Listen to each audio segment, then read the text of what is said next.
Inilah kisah Kenshin dan Kaori, seorang pemuda kaya yang menyamar kerja sebagai cleaning service. Versi Kaori TV, episode 301. Di saat Pak Andi yang ditanya oleh Kenshin, apa bersedia bekerja di sini? Pak Andi itu belum menjawabnya, karena beliau mengira pekerjaan yang ditawarkan Kenshin mungkin cleaning service atau suatu hal yang lain yang sama dengannya. Pak Andi pun masih ragu.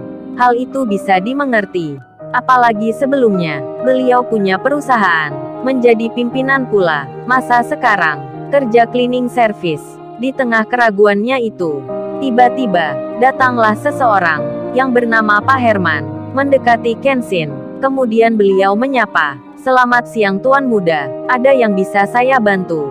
Pak Andi pun mendengarnya. Kenshin yang di sebelahnya dipanggil dengan hormat sekali.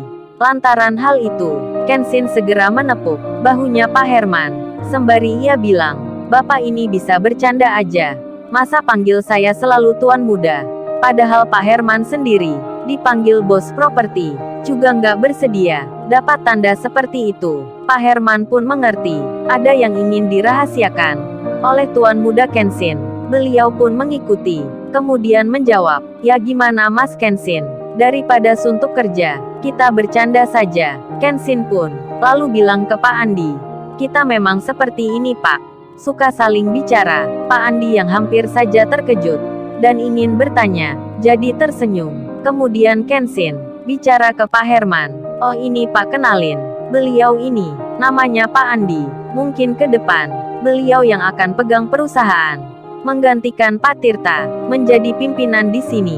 Pak Herman pun menjawab, "Oh begitu ya, senang sekali hari ini bisa berjumpa dengan Bapak. Semoga perusahaan ini nanti jadi lebih baik lagi daripada sebelumnya." Pak Herman lalu bersalaman. Pak Andi pun menyambutnya, meskipun beliau mengerti pembicaraan ini hanya bercandaan, namun Pak Andi merasa senang akan keramahan itu. Pak Herman lalu berkata, "Kan lebih baik kita bercanda bahagia daripada diam dan sedih. Yang lalu biar berlalu. Sekarang kita hadapi saja kenyataan yang datang." Mendengar hal tersebut, Pak Andi pun terkejut. Sepertinya Pak Herman bisa merasakan apa yang sedang dialaminya. Kemudian, di tengah mereka yang masih berdiri, Iwan terlihat lewat sambil membawa air dan lap kain. Iwan itu nampak mengelap kaca-kaca yang di samping-samping kantor. Bersamaan hal itu, nampak pula para staf perusahaan. Mereka melihat Kenshin. Semuanya tersenyum. Pak Andi memperhatikan. Beliau jadi bertanya, "Ternyata banyak karyawan di sini yang orangnya baik-baik. Mereka ramah sekali, meskipun dengan cleaning service." Lalu kemudian, Kenshin mengajak Pak Andi untuk jalan-jalan, berkeliling, melihat-lihat perusahaan. Mereka pun mengitari, hingga akhirnya berhenti di kantin bagian belakang. Di saat itu Kenshin bilang, "Bapak istirahat dulu saja di sini ya. Saya mau menemui Iwan sebentar, mau memberikan kunci motornya." Pak Andi pun mengiyakan. Kenshin segera berjalan, meninggalkan kantin. Di saat itu, Pak Andi mendapat telepon dari istrinya. Istrinya itu bertanya, "Pak, ini lagi di mana Pak?" "Oh ya, baru saja ini. Ada orang debt kolektor lagi yang datang ke sini, menagih hutang Pak. Orangnya beda dengan yang kemarin." Pak Andi pun menjawabnya, "Dari mana Ma itu? Maksudnya dari bank atau instansi lain?" Istrinya pun menyahut, "Kurang tahu Pak Mama, tapi yang Mama baca tadi di surat penagihannya, ada nama temannya Papa yang menipu itu. Aku khawatir Pak, kalau kemarin-kemarin dia berhutang pakai identitas Papa, seperti ke bank itu." Pak Andi pun merasa, mungkin ini benar. Jadinya beliau pun makin berat bebannya memikirkan itu. Di sela hal yang demikian, Pak Andi ditanya istrinya, "Oh ya nih Pak, apa Papa udah dapat kerjaan ya?" Pak Andi menjawab, "Maafin Papa Ma, sampai saat ini Papa masih belum dapat. Sepertinya di sini gak ada kerjaan Ma, karena Papa dari tadi cuman berkeliling aja, melihat-lihat perusahaan." Istrinya menjawab, "Ya sabar aja ya Pak, lagian kan kita mengerti posisinya. Mereka kerja cleaning service, jadi nggak bisa berharap banyak Pak. Kita hargai aja mereka yang sudah berniat baik ke Papa." Istrinya itu menenangkan suaminya. Pak Andi pun menjawabnya, "Baiklah Ma, Papa juga mengerti. Habis ini Papa pulang. Entar masalah debt kolektor, kita bicarakan di rumah." Tak lama kemudian, Kenshin pun datang. Setelah ia memberikan kunci motor ke Iwan, kali ini, Kenshin memakai motor adiknya, dan ia pun kemudian bilang ke Pak Andi, "Pas setelah ini, kita akan mampir lagi ya, ke perusahaan ketiga, dan di situ nanti, pasti Pak Andi akan dapat kerja."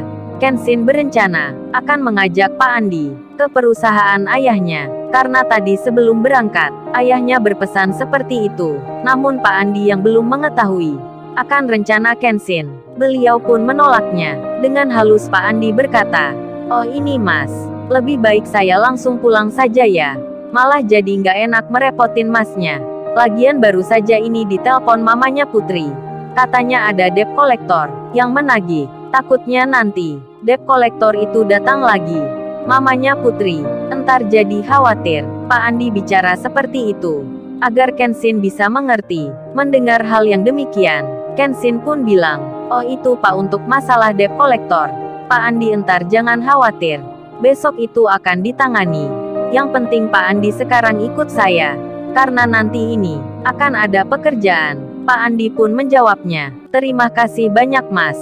Tapi mohon maaf sebelumnya, saya pulang saja, karena lagi ditunggu oleh mamanya Putri." Dan karena Pak Andi yang ingin seperti itu, Kenshin pun menuruti. Kemudian ia bilang, "Baiklah Pak, saya akan antarkan Bapak pulang." Namun Kenshin dalam pikirnya akan melewatkan jalan yang sama dengan perusahaan ayahnya. Pak Andi pun dibonceng Kenshin. Dengan naik motornya Nita, berjalanlah mereka sampai beberapa saat, dan yang ditunggu pun datang.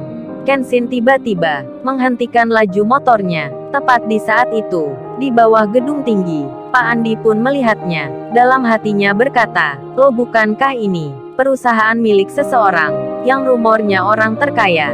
Pak Andi pun lalu bertanya, "Kenapa kok berhenti Mas Kenshin? Apa ban motornya kurang angin?" Kenshin pun menjawab, "Oh ini Pak, ada hal yang penting dikit di sini." Ia pun memarkir motornya. Kemudian Kenshin bilang, "Oh ya, mari Pak Andi, ikut saya masuk ke dalam bentar." Pak Andi pun terkejut. Dalam hatinya ragu-ragu akan Kenshin yang mengajaknya masuk ke perusahaan ini. Pak Andi pun segera bertanya, "Maaf sebelumnya Mas, apa Mas Kenshin ini ada yang kenal ya dengan orang yang kerja di sini?" Kenshin menjawabnya, "Oh ini Pak saya sebenarnya kalau masuk ke tempat ini kurang berkenan rasanya, tapi karena ini hal penting, nanti Bapak akan tahu sendiri. Ayo Pak silahkan masuk." Pak Andi pun mengikuti Kenshin. Mereka jalan bersama, memasuki gedung besar, kantor pusat, dari 73 perusahaan. Dan pintu utama dibuka. Kenshin yang seragamnya cleaning service segera saja disapa security. Security-nya pun langsung berkata, "Selamat siang Tuan Muda, silahkan masuk." Pak Andi mendengarnya, namun dikiranya itu hanya ilusi saja. Ia mungkin salah mendengar. Lalu mereka pun berjalan lagi.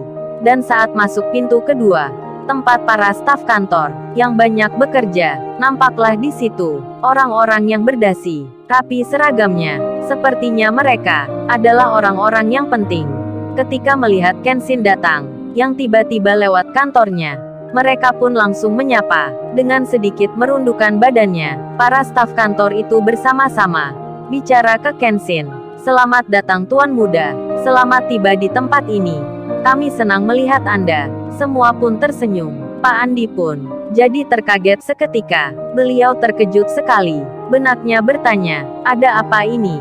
Siapa Mas Kenshin ini? Kok mereka hormat sekali?" Ini pun bukan bercandaan. Seperti yang sebelumnya, Pak Andi wajahnya tegang. Namun ia belum bertanya. Sedang Kenshin melanjutkan akan jalannya. Dan lagi-lagi, ketika berpapasan dengan orang yang berpakaian kantoran, orang itu pun menyapa dengan menaruh hormat dan senyuman. Memanggil pula dengan kalimat, "Selamat datang Tuan Muda." Pak Andi pun mendengar dan melihatnya lagi. Rasa tanyanya begitu tinggi. Siapa Mas Kenshin ini? Kok dihormati di sini? Dan akhirnya, tibalah Kenshin di kantor ayahnya. Pintu pun segera dibuka.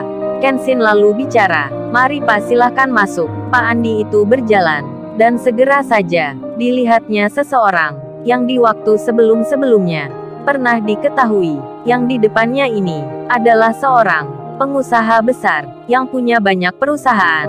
Sedang tersenyum melihatnya, Pak Andi pun jadi gemetar, karena merasa gugup sekali. Kemudian Kenshin bilang, "Ini ya Pak Andi, sudah datang ke sini." Ayahnya Kenshin pun bicara, "Ayo mari silahkan duduk, jangan malu-malu. Anak saya sudah menjelaskan semuanya." Mendengar hal itu, Pak Andi pun mengerti, tentang Kenshin. Cleaning service dipanggil, dengan sebutan, Tuan Muda. Lalu, bagaimana kisah selanjutnya? Subscribe channel ini, untuk episode berikutnya. Terima kasih.